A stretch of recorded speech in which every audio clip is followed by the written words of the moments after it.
Hello दोस्तों, आप यहाँ पर देख पा रहे होंगे कि फ्लैट स्लैब का कंस्ट्रक्शन चल रहा है। यहाँ पर अलग अलग वर्क, अलग अलग जगह पे अलग अलग वर्क हो रहा है। ठीक है दोस्तों, जैसा कि आप यहाँ पर देख पा रहे होंगे प्लाई फिक्स कर रहे हैं हमारे वर्कर। प्लाई फिक्स कर रहे हैं यहाँ पे।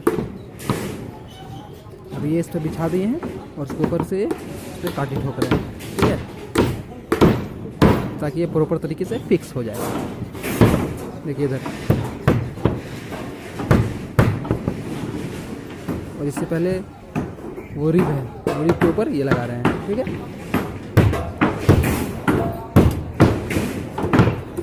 फ्लैट स्लैब की खासियत ये होती है कि इसमें बीम नहीं होता है। ठीक है, और इसमें किस तरह से वर्क होता है देखिए। वहाँ पर आप कॉलम देख पा रहे होंगे और कॉलम के ऊपर शटरिंग लगा हुआ है। ठीक है, और हर कॉलम की जगह पर इस तरह का शटरिंग रहेगा और एक शटरिंग से दूसरे शटरिंग को इस तरह से इस प्रोसीजर से जोड़ दिया जाएगा और उसमें कोई बीम नहीं होगा। इस तरह के स्लैब को क्या कहते हैं? फ्लैट स्लैब कहते हैं। ठीक है दोस्तों, हाँ बोलिए, अब आपका क्वेश्चन क्या है, पूछिए, क्या बोल रहे थे? सबसे पहले हम कॉलम खड़ा करेंगे। ठीक है, यहाँ पर हाँ, सबसे पहले आपने क्या किया? फाउंडेशन दिया। इस जगह आपने क्या किया? सबसे पहले फाउंडेशन बनाकर खड़ा हो गया। फाउंडेशन से कॉलम निकाला आपने। कॉलम निकला। कॉलम निकालने के बाद क्या किया आपने? कॉलम उसका स्लैब चार इस प्रोसीजर से हर कॉलम के ऊपर क्या हुआ? शटरिंग लगा। ठीक है, इसके बाद इसका दूसरा अलग अलग कॉलम के जगह पर इस तरह का शटरिंग लगा और उस शटरिंग को बीच वाले को इस प्रोसीजर से आपने सबको एक दूसरे को कनेक्ट कर दिया। ठीक है, और जहां जहां ऐसा कॉलम है वहां पर डाउन रहेगा और बाकी जगह पे थोड़ा सा अप रहेगा। ठीक है, वो उसको संक कहेंगे। जहाँ पर जहाँ पर कॉलम रहेगा और वो चौकुटा सा देख रहे हैं सब सर, वो डाउन रहेगा। ठीक है, हाँ, और आगे बोलिए, आप क्या पूछना चाह रहे हैं? इसके बाद एक दूसरे से कनेक्ट करके बस सरिया, हाँ, बॉटम मैश बिछाएंगे। जी हाँ, उसके बाद उसको चेयर डाल के जैसे वहाँ बिछा रहे हैं बॉटम मैश, उधर बिछा रहे हैं ना। हाँ, चेयर डाल के ऊपर से करेंगे। हाँ, चेयर रख करके उसका टॉप मैश बिछाएंगे। बिछा के उसके बाद ऊपर उसका एक्स्ट्रा स्टील भी यूज करेंगे। इन सब को यूज करने के बाद क्या होगा? ऊपर से साइड लगा करके फिर उसका कंक्रीटिंग कर देंगे। और हाँ, जहाँ जहाँ पे डाउन रहेगा वहाँ पर ज्यादा स्टील यूज करेंगे। जहाँ जहाँ पे कॉलम के पास इस तरह का शटरिंग है ना, तो हर जगह कॉलम के पास ज्यादा स्टील यूज करेंगे, ताकि इस जो बगल का जो स्लैब है ये सेफली लोड ट्रांसफर कर दे कहाँ? कॉलम के पास। समझ रहे हैं बात को? चलिए, और कुछ पूछना चाह रहे हैं? ये दोनों से लगा हुआ है किस लिए? ये जो इस स्लैब से जो आपका स्टील निकला हुआ है, देख रहे हैं, इस स्लैब से जो ये वाला स्टील निकला हुआ है क्या है? एक तरह का डेवलपमेंट लेंस है जो इसका लोड, इधर का लोड सेफली इधर ट्रांसफर कर सके। समझ गए? और इधर क्या चल रहा है? स्टील बाइंडिंग का वर्क चल रहा है स्लैब के लिए। यहाँ पर क्या है? सबसे पहले क्या किया इन्होंने? आप देख रहे होंगे, शटरिंग ऑयल लगा दिया। यहाँ पे ब्लैक ब्लैक दिख रहा है, इधर नहीं लगा हुआ है, लेकिन इधर लगा हुआ है शटरिंग ऑयल। अब इसके ऊपर क्या बिछा रहे हैं? सरिया पे बिल्कुल भी शटरिंग ऑयल नहीं लगना चाहिए। जब सरिया के ऊपर शटरिंग ऑयल लग गया ना, तो सरिया का मतलब स्टील का और कंक्रीट के बीच अच्छा ग्रिप नहीं बन पाएगा। वो तो हम पहले लगा देंगे। हाँ, पहले शटरिंग ऑयल लगा देंगे, उसके बाद हाँ, और नहीं सूखना नहीं चाहिए, लेकिन यहाँ पर इन्होंने प्रिकॉशन थोड़ा सा नहीं बढ़ना चाहिए था।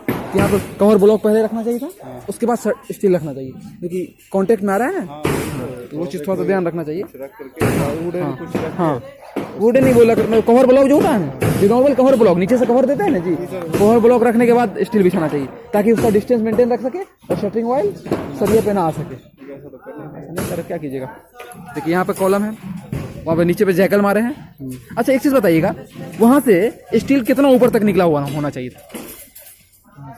वहां से, वहाँ कॉलम से वो जो स्टील निकला हुआ है बाहर लैपिंग के लिए, वो कितना ऊपर निकला होना चाहिए एक स्टैंडर्ड के तौर पे? 600 mm प्लस एलडी। 600 mm यानी अगर 600 mm प्लस एलडी मान लीजिए, अगर कितना डायगा स्टील है मान लीजिए 25 डायगा स्टील है, तो 1200 mm और ऊपर निकला होना चाहिए। समझ रहे हैं? ताकि सेफली लैप हो सके। हाँ, तो कोई भी मतलब हाँ, कोई भी उस जोन में उस जोन में जहाँ पर लैप पड़ा है, उस जोन में लैप नहीं होना चाहिए। तो ऐसा कैसे होता है कि अगर हम कॉलम और खड़ा एक बराबर ही काटते हैं? एक बराबर नहीं काटते हैं सरिया। जब बीबीएस हम लोग सीखेंगे ना, तो वहाँ देखेंगे। आप लोग बीबीएस सीखे हैं ना जी, कॉलम का नहीं देखें। बीबीएस हमेशा इस तरह से काटते हैं सरिया, इस तरह से कटिंग करते हैं कि हमेशा इंटरमीडिएट मिडिल पोजीशन पे ही सरिया है, ना ऊपर लैप हो ना नीचे लैप हो। मतलब जो ऊपर का नीचे का स्लैब और ऊपर का स्लैब, उसके मिड स्पैन में ही हमारा लैपिंग हो, और वो भी एक जगह पे लैपिंग नहीं हो, दो जगह पे हो। समझ रहे हैं। अगर 10 बार यूज हो रहा है तो 5 बार का एक जगह पे यूज होगा और 5 बार एक जगह पे, यानी दोनों के बीच, दोनों लैपिंग के बीच में 1 मीटर 1.5 मीटर का या 2 मीटर का गैप होना चाहिए। समझ रहे हैं बात को। जैसे कि इसमें है ना, हाँ जैसे यहाँ पर है वो सही है, बिल्कुल प्रॉपर है ये वाला। इस सरिया को, हाँ जी, इस सरिया को पूरा वापस सीधा करके स्लैब में मिला देंगे।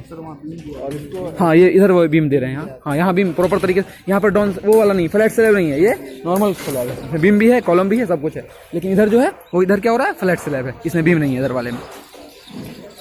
ये वाला स्लैब को फ्लैट स्लैब बोलेंगे। जी हाँ, फ्लैट स्लैब, जहाँ पे बीम नहीं होता ना, वो नॉर्मल स्लैब हुआ। सबसे मजबूत कौन सा हुआ सर?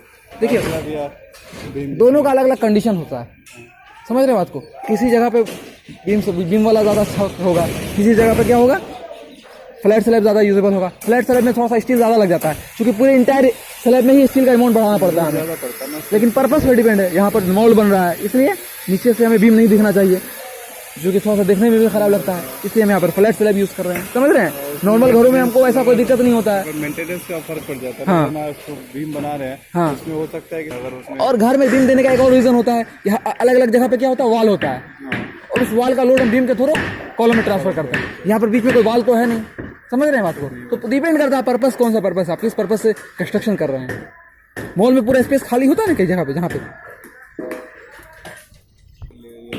इस सरिया को बॉटम वाले सरिया को बॉटम से मिला देगा, टॉप वाले सरिया को टॉप से मिला देगा, मतलब लेवल बराबर रखेगा। वहां से बाइंडिंग कर देगा, बांध देगा। किया तो उसको क्या बोलेंगे, डेवलपमेंट। हाँ, एक तरह डेवलपमेंट लेंथ होगा, जो स्विफ्टली इसका लोड इधर ट्रांसफर कर सकेगा। इस कॉलम में जो पड़ा है उसको जैकल बोलते हैं, जो कॉलम का जो स्टील मुड़ा हुआ है। यहाँ एक चीज आप देखिए, यहाँ लैब जो दिया है कॉलम के लिए, एक स्टील का लैब दिया है, एक खास लेंथ तक है, 600 mm प्लस एलडी ऊपर है, फिर सेकंड लेयर थोड़ा सा और ऊपर है लैब। ये 2 लेयर में लैब दिया, ये प्रॉपर सही है, इसमें कोई फॉल्ट नहीं है। समझ रहे बात को। लेकिन उस जगह पर लैब जो दे दिया है बॉटम में ही एकदम दे दिया है, समझ रहे हैं। बीम में जो लैपिंग जो देते हैं हाँ, तो वो नीचे वाला में बीच में नहीं देते ना सर। हाँ, नीचे वाला में बीच में नहीं देते हैं, ऊपर वाला में साइड में लैब नहीं देते हैं। मतलब यानी अगर बीम है आपका, ठीक है, तो बीम में दो स्टील है, एक टॉप में स्टील है, एक बॉटम में स्टील है, ठीक। तो बॉटम में आप बीच में लैपिंग नहीं कर सकते हैं, क्योंकि बेंडिंग मोमेंट, यानी कि क्या कहते हैं, एक दूसरे से ऊपर नहीं जाना। हाँ, यानी सैगिंग जिसको कहते हैं, वो बीच में होता है। तो बीच में आप लैपिंग नहीं दे सकते हैं, एक दूसरे पे पास नहीं कर सकते हैं, और ऊपर में साइड में नहीं दे सकते हैं, क्योंकि हॉगिंग नेगेटिव मोमेंट जो उसको कहते हैं, क्या बोलते हैं इसको, जो हॉगिंग बोलते हैं, वो साइड में होता है बीम में। समझ रहे हैं। हॉगिंग मतलब कि कॉलम रिवर्स फोर्स ऊपर की तरफ लगाता है। समझ रहे हैं बात को। ये आपका डाउन है, ये अप है, और इसका डाउन का स्टील देखिए किस तरह से ऐसे होकर के अप हुआ, देख रहे हैं। तो इसमें ये छोड़ो क्यों गया सर, जैसे कि ये दोनों के ऊपर नहीं दिया गया ऐसे क्यों? यहाँ पर इतना ही जरूरत था, इसलिए मतलब एक दूसरे से कनेक्ट नहीं होना चाहिए। नहीं, या फिर हो सकता है तो ड्राइंग में अगर होगा तो आगे चल करके कनेक्ट करेंगे, यहीं तक स्टील खत्म हो गया होगा। हाँ, ये वाला जो सर ये लैब करेंगे बोला ना, वहाँ से वहाँ तक उसको ऊपर लगा करके लैब करेंगे, स्टील खत्म हो गया होगा तो लैब करके करेंगे आगे जी। यहीं से करने एक चीज़ बताइए मुझे आप, वो जो देख रहे हैं वो नीचे में, हाँ नहीं वो, हाँ वो क्या है, हाँ पिन, ये स्पेसर बार। इधर आ जाइए, इधर यहाँ आ जाइए, इधर आ जाइए। ये भी तो काम डिस्टेंस, उसका क्या काम होता है, ये भी डिस्टेंस, नीचे वाले स्टील और ऊपर वाले स्टील के बीच डिस्टेंस मेंटेन करने का काम होता है। कौन वाला, वो तो कवर हो गया, वो कवर हो गया। ये वाला स्टील, ये देख रहे हैं, ये वाला स्टील, ये वाला ये जो नहीं वो उससे नीचे, वो वाला, वो मोटा वाला, हाँ वही स्पेसर बार है। यानी ऊपर वाला स्टील जो जा रहा है और उसके नीचे जो जा रहा है, उस दोनों के बीच डिस्टेंस मेंटेन करने का काम।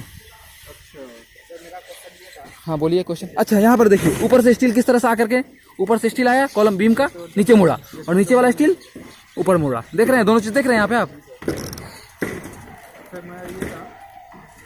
पूरा कॉलम है, ये बीम है ना सर। हाँ, क्या आपका क्वेश्चन क्या है? क्वेश्चन मेरा ये है, हाँ, यहाँ से वहाँ तक है ना, हाँ, डिस्टेंस कितना होगा बीम का जो यहाँ वहाँ से लेकर के बीम का जो भी डिस्टेंस होगा। हाँ हाँ बोलिए। ये मान लेते यहाँ से वहाँ तक मेरा 4 मीटर है। हाँ, 4 मीटर है, 5 मीटर है, 6 मीटर है। ये कटिंग कर, हाँ, कोई दिक्कत नहीं है।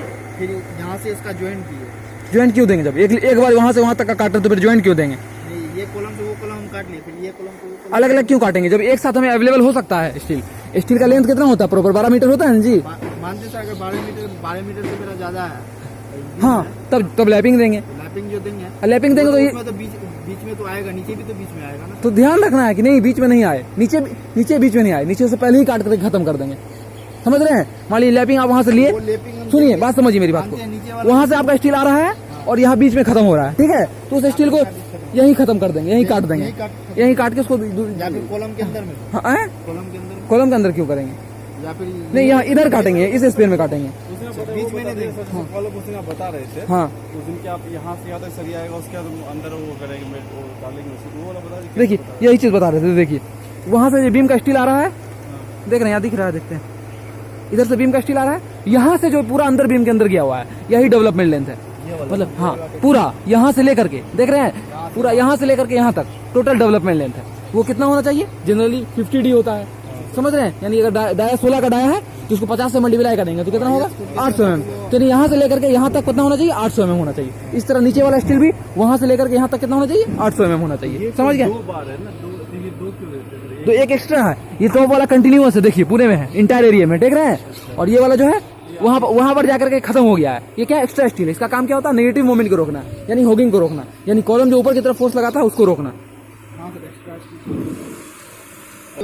ये इसके बारे में पूछ रहे हैं आप? ये जो देख रहे हैं ये स्पेसर बार यूज करेंगे, जहाँ जहाँ पे दो लेयर आ रहा है स्टील का, वहाँ दोनों के बीच डिस्टेंस मेंटेन करने के लिए स्पेसर बार यूज करेंगे। सर यही है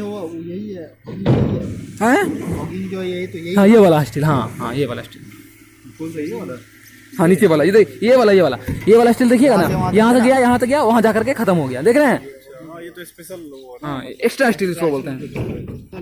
अच्छा ये चीज जो करते हैं ना, अल्टरनेट करते हैं, एक स्टील को थोड़ा लैपिंग थोड़ा ऊपर रखेंगे, एक स्टील को थोड़ा नीचे रखेंगे लैपिंग, एक स्टील को थोड़ा ऊपर रखेंगे, एक स्टील को नीचे रखेंगे, एक ऊपर रखेंगे, एक नीचे रखेंगे। अगर इसके ऊपर हम बांधते हैं हाँ तो फिर कहाँ से बांधेंगे सर? एक के लिए यहाँ से लैपिंग करेंगे, यहाँ से लैपिंग करेंगे, समझ रहे हैं?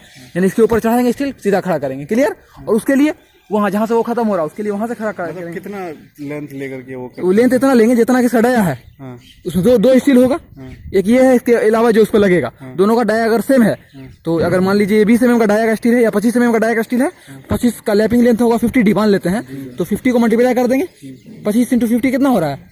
1250, तो एक दूसरे पर 1250 mm चढ़ाएंगे, समझ गए? यहाँ से नीचे तक 1250 जाएंगे। हाँ लेकिन अगर मान लीजिए यहाँ से हो रहा है तो यहाँ से करेंगे, एक अगर वहाँ यहाँ से हो रहा है वहाँ से हाँ। लेकिन यहाँ पर देखिए आप लैपिंग इसी जोन में आ गया है, लैपिंग यहाँ पे गलत किया है, लेकिन डिपेंड करता है। हाँ तो कैसे हो सकता है सर? कई जगह पे सुनिए चीज बताओ, कई स्टील जब हेवी स्टील, जब ज्यादा लेंथ का स्टील पर जाएंगे आप, ज्यादा डाया के स्टील पे, तो वहाँ पे क्या होता है, स्टील का लेंथ जो होता है छोटा हो जाता है, तो उस केस में आप लैपिंग कई जोन पे आपका क्या होगा, कई बार लैपिंग नीचे आएगा, कई बार ऊपर भी आएगा, तो इस केस में क्या करेंगे, वहाँ पे वेल्डिंग जरूरी होगा, वहाँ पे सिर्फ लैपिंग नहीं करेंगे, वहाँ पे वेल्डिंग करना जरूरी होगा, एक स्टील से दूसरे स्टील के बीच वेल्डिंग करना जरूरी होगा, समझ रहे हैं बात को? यानी कि इसमें जब एक बार लैपिंग कर चुका है, दोबारा लैपिंग, 2 बार लैपिंग हो जाएगा। हाँ तो हो जाएगा, हाँ इस कॉलम में 2 बार लैपिंग हो जाएगा। तो यहाँ पे अगर शॉर्ट है स्टील तो वहाँ पे वेल्डिंग करना जरूरी हो जाता है, समझ रहे हैं? लेकिन ये 25 डाया का है, इससे ऊपर का जब स्टील होता है ना, तब उसमें वहाँ पे लैपिंग जरूरी होता है। हाँ